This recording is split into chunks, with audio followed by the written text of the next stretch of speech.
Selalunya rumah Melayu ni dia merujuk kepada gaya hidup kita. Ada social culture dia. Jadi selalu rumah-rumah Melayu ni dia memberi penghormatan kepada tetamu.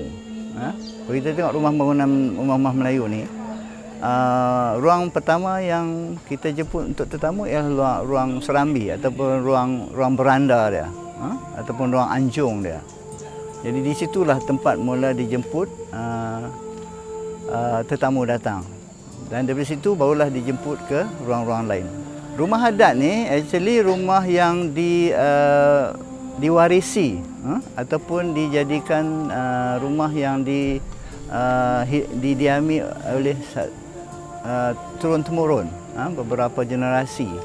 Dan rumah adat ni merupakan rumah yang akan dirujuk terutamanya bila diadakan di majlis-majlis perayaan seperti hari raya dan sebagainya.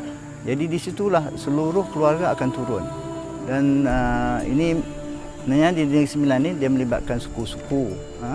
Dan di kalangan suku-suku itulah akan berkumpul di rumah adat ni. Dan pelbagai majlis ataupun program dapat dijalankan. Rumah Negeri Sembilan ni ada beberapa jenis. Ada yang setengah tu mempunyai bumbung yang lentik. Kalau kita tengok bumbung yang lentik ni, dia lebih cenderung ataupun mempunyai influence daripada Negeri Sembilan, daripada Sumatera. Seperti yang kita tahu, sejarah Negeri Sembilan ni memang ada kaitan rapat dengan Pagar Ruyung. Dan di Pagar Ruyung tu memang ada satu istana yang besar. Dan istana tu memang jelas, bentuk bumbungnya lentik. Dan mungkin kelentikan bumbung yang ada di sini tu adalah juga dipengaruhi oleh seni bina yang ada di Pagar Ruyung ataupun di daerah Minangkabau di Sumatera. Rumah ini adalah rumah untuk golongan bangsawan. Kenapa saya kata dia rumah untuk golongan bangsawan? Kerana tiang gantung yang terdapat di dalam rumah ini, dia ada lebih kurang 8 tiang gantung. Dan tiang gantung itu pula adalah merupakan tiang gantung yang berukir. Jadi ini adalah tanda awal yang mana rumah ini adalah merupakan salah satu rumah yang pernah diduduki oleh golongan bangsawan di Negeri Sembilan. Seterusnya, bila kita tengok rumah ini, kita tengok dia punya tiang dia bukan duduk sama rata dengan dinding, tetapi tiang dia duduk di bahagian dalam, dinding rumah. Ini satu lagi elemen yang kita lihat. Kemudian kajian awal kita menunjukkan rumah ini, kaedah pembinaan dia ada ciri-ciri yang hampir sama dengan sistem IBS hari ini, di mana komponen bangunan dibina by komponen. Contohnya dinding, part 1, part 2, dia ada komponen dia.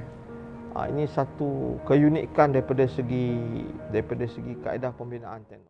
Mereka kurang menggunakan paku untuk struktur-struktur utama, tempat-tempat utama dalam bangunan. Jadi atas dasar inilah kita telah buat keputusan yang kita memilih bangunan. Pihak UNESCO dengan kerjasama Bahagian Hubungan Antarabangsa Kementerian Pendidikan Malaysia, tujuan utama dia adalah mereka hendak kami kaji bangunan yang bersejarah di Negeri Sembilan. Kita buka, pindah dan masukkan ke dalam kampus Politeknik supaya bangunan itu tadi boleh menjadi galeri kepada kawan dan menjadi tempat rujukan untuk pelajar-pelajar yang ingin mengetahui bangunan tradisional Negeri Sembilan. Kami telah sebulat suara buat keputusan untuk memilih rumah Hajah Kondo ini sebagai rumah yang dipilih untuk projek ini. Satu pembentangan dibuat oleh pelajar kepada pensyarah terhadap lukisan-lukisan yang mereka telah hasilkan. Jadi tujuan pembentangan itu dibuat ialah kita nak pastikan technical drawing dia tepat daripada segi asas pembinaan rumah Melayu, iaitu daripada segi struktur bumbung, daripada segi struktur lantai, dan kita nak pastikan tidak ada kesilapan. Setelah perkara ini, kami berpuas hati dengan pembentangan pelajar, pensyarah-pensyarah berpuas hati dengan apa yang telah dibentangkan oleh pelajar. Maka 2 minggu selepas itu, pasukan kami telah masuk semula ke tapak. Dan pada kali ini, apabila kita masuk semula ke tapak, kita telah menandakan setiap komponen-komponen utama, tiang, rasuk dan tingkap, bumbung. Setelah itu kita tandakan komponen-komponen yang lebih kecil. dengan kaedah nombor yang telah diberikan oleh Badan Warisan Malaysia. Masa kita nak buka rumah itu tadi, kita panggil pakar lah. Sebab mereka ada kemahiran. Kita mungkin faham daripada segi akademik, dari segi teori, tetapi kita tak buat selalu. Memang kita tak pernah buat, ni adalah projek pertama. Tapi daripada segi teori kita tahulah struktur bangunan dan sebagainya. Sebab tu kita libatkan pakar yang biasa dengan proses membuka rumah lama di Negeri Sembilan. Jadi kita membantu mereka, guide mereka bagaimana supaya kerja pembukaan ini dibuat secara lebih halus supaya lebih banyak kayu dapat diselamatkan. Mungkin kalau mereka nak buka rumah untuk jual kayu, dia punya proses tak sama macam mana yang kami lalui. Tapi dalam proses yang kami lalui, dia harus dibuka dengan lebih berhati-hati supaya kayu yang dibuka itu dapat diselamatkan. Kita nak selamatkan sebanyak mungkin kayu asal yang ada pada rumah ini supaya ianya dapat dirawat dan digunakan semula. Kalau kita nak buat rumah, kita akan buat daripada asas, kita akan buat kolom, tiang, rasuk, lantai, lepas tu kita akan buat dinding, struktur bumbung dan bumbung. Tetapi bila kita nak buka, dia jadi terbalik. Kita akan buka bumbung dahulu. Setelah kita buka bumbung, kita buka struktur bumbung. Setelah kita buka struktur bumbung, barulah kita buka komponen-komponen utama, pintu, tingkap. Dan yang jadi mudah untuk bangunan ini kerana dinding dia buat dalam bentuk komponen seperti komponen IBS yang kita fahami hari ini. So kita just tanggalkan tanggap dia sahaja. Jadi dia jadi mudah untuk buka dinding dalam proses pembinaan rumah ini. Mengambil masa tidak sampai 1 jam. Dinding ruang serambi telah siap dibuka.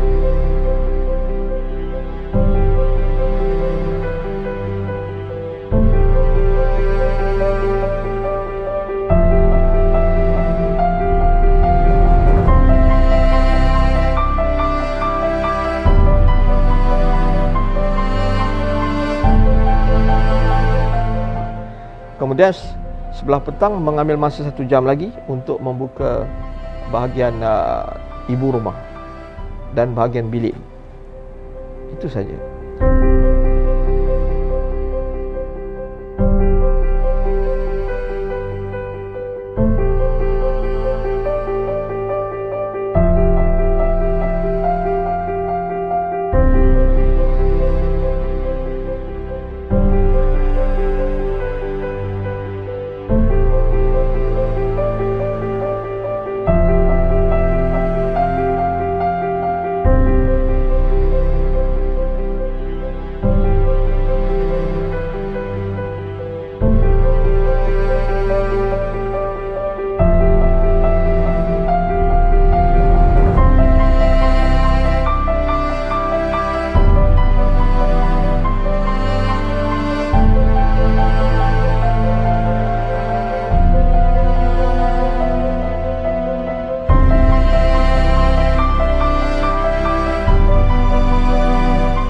Dan setelah semuanya selesai, barulah kita buka lantai.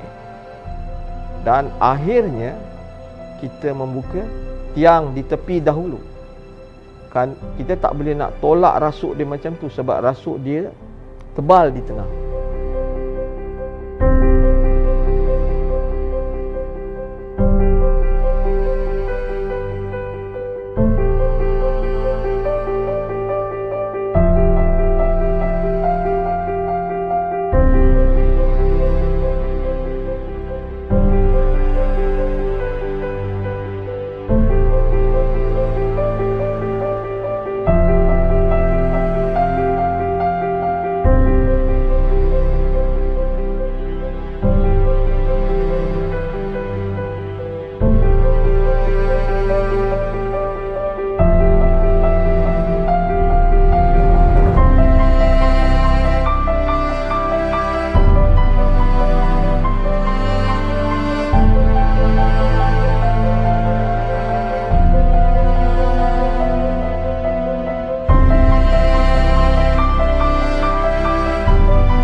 Kemudian kita buka daripada tepi.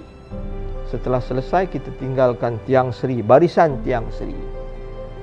Setelah barisan tiang seri dibuka, ianya diterbalikkan, maka kita dapati ada tempat simpanan sesuatu.